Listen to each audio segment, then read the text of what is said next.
பரிசுத்த நாமத்திற்கு ஸ்தோத்திரம் உண்டாவதாக. இன்றைய ஜீவ வார்த்தை நிகழ்ச்சியை கேட்டுக்கொண்டிருக்கும் அனைவரையும் கர்த்தருடைய பரிசுத்த நாமத்தினால் வாழ்த்துகிறேன், ஆசீர்வதிக்கிறேன். இன்றைய தின தியானத்திற்கு தேவன் கொடுத்த வேத பகுதி அது ஏசாயா தீர்க்கதரிசி எழுதின புஸ்தகம். அதில் 22ஆம் அதிகாரம், அதில் 22ஆம் வசனம். ஏசாயா 22:22. தாவீதினுடைய வீட்டின் திறவுகோலை அவன் தோளின் மேல் வைப்பேன். ஒருவரும் பூட்டக்கூடாதபடிக்கு அவன் திறப்பான், ஒருவரும் திறக்கக்கூடாதபடிக்கு அவன் பூட்டுவான்.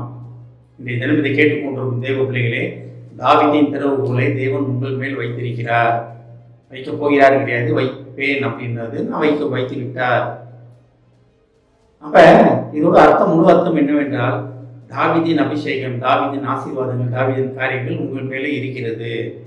ஏன்னா தாவீதின் குமாரனை அப்படின்னு இயேசுவே கூப்பிட்டாரு. அப்பேற்பட்ட இடத்துல இருந்த தாவீதின் திறவுகோல், தாவீதின் காரியங்கள். திறவுகோல்னு என்ன? ஒரு வீட்டுக்குள்ள நுழையிற ஒரு காரியம், ஒரு பொக்கிஷ சாலையை திறக்கும் ஒரு சாவி, சகலத்துக்கும் அந்த சாவி தான். அப்போ தாவீதின் திறவுகோல், அதை கொண்டு தான் தாவீது எல்லாத்தையும் திறந்தாரு. அப்போ அந்த திறவுகோலை உங்கள் மேல் வைத்திருக்கிறார். அப்போ அந்த திறவுகோளோட உண்மையான அர்த்தம் என்னவென்றால், அபிஷேகம், வல்லமை, தேவனிடத்தில் இருந்த உறவு, தேவனிடத்தில் இருந்த ஐக்கியம், எல்லாமே சொல்லிக்கொண்டே போகலாம். ஜெபம், தேவனை துதிக்கும் துதி, இதுதான் மெயினான திறவுகோல். கர்த்தரை தாவீது எப்பொழுதுமே துதித்து கொண்டே இருந்தார்.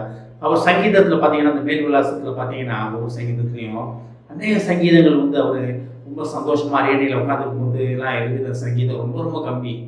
அவர் தன் உயிரை கையில் பிடிச்சிக்கிட்டு எதிரிகள் முன்பாக ஓடிக்கொண்டிருந்த நேரத்துலையும், அண்ணாந்தரத்தில் அவர் அடைஞ்சு கொண்டிருந்த நேரத்துலையும், அவர் ஆடுகள் வைத்து கொண்டிருந்த டைமில் அவர் எழுதின சங்கீதங்கள் தான் நிறைய. அப்போ கர்த்தருக்குள் எப்பொழுதும் மன மகிழ்ச்சியாக இருப்பது எப்படின்றது அவர் நன்றாக தெரிந்து கொண்டார். அது என்னன்னா திறவுகோல், அது துதி தான் அந்த திறவுகோல். அதான் தாவீதின் திறவுகோலை உங்கள் மேல் வைப்பேன். இந்திய தினத்தில் தேவன் உங்களை துதிக்கும் பிள்ளைகளாக அழைக்கிறார். துதி உங்கள் வாயிலிருந்து வரப்போகிறது. தாவீதின் திறவுகோல், தாவீது அந்த துதியாகிய திறவுகோல் மூலமாக தான் அநேக காரியங்களை ஜெயிச்சாரு. உலகத்துக்கே ஒளியாக இருந்தார், இஸ்ரேல் மக்களுக்கு இரட்சகராக இருந்தார். அவர் மூலமாகவே இயேசு கிறிஸ்து வருவதற்கு தாவீதை தெரிந்து கொண்டார், அவர் சந்ததியை தெரிந்து கொண்டார். அப்போ துதிப்பதன் மூலமாக உங்கள் சந்ததி எப்பேற்பட்ட ஆசீர்வாதம், அடையாளங்கள் கிடைக்கப் போகுதுன்றதை நம்ம புரிந்து கொள்ள வேண்டும்.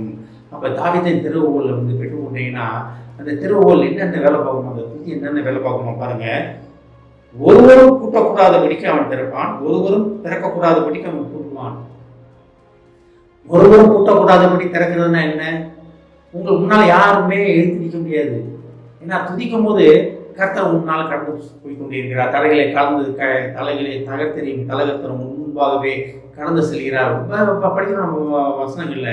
அப்ப ஒருவராலும் பூட்ட முடியாது உங்க பாதைகளை, ஒருவரும் உங்க பாதைகளை திறக்க முடியாது. அதாவது பாருங்களேன், அழகா இருக்கு பார்த்தீங்களேன். ஒருவரும் பூட்டக்கூடாதபடி அவன் திறப்பான், ஒருவரும் திறக்கக்கூடாதபடிக்கு அவன் பூட்டுவான்.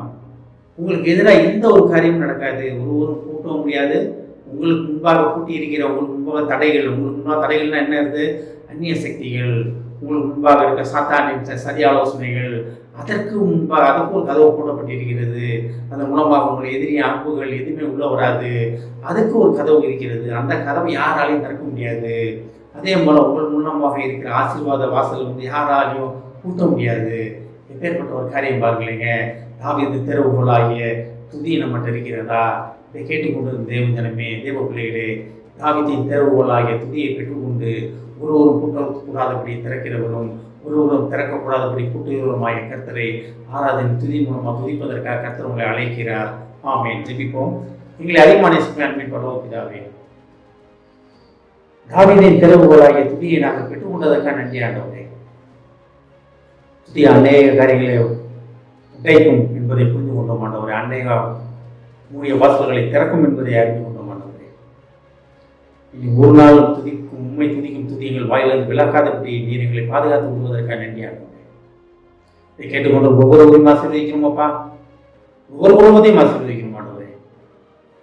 குடும்பத்தில் ஒவ்வொருவரும் உண்மை துதிக்கும் துதியால் உயர்வுகளை, மேன்மைகளை, உமது கிருபைகளை பெற்றுக்கொண்டதற்காக நன்றி ஆண்டவரே. குடும்பத்தில் உள்ள பணப்பற்றாக்குறைகள் அனைத்தையும் நீங்களாகி போட மாட்டேன். நிரம்பி ஒளிய பாத்திரமாக ஒவ்வொரு குடும்பமும் இருக்க வேண்டும் ஆண்டவரே. ஆசீர்வதிக்குமாப்பா. இயேசுவின் மூலமாக கேட்கிறேன் நல்ல பிதாவே. ஆமென். கர்த்தர் உங்களை ஆசீர்வதிப்பாராக.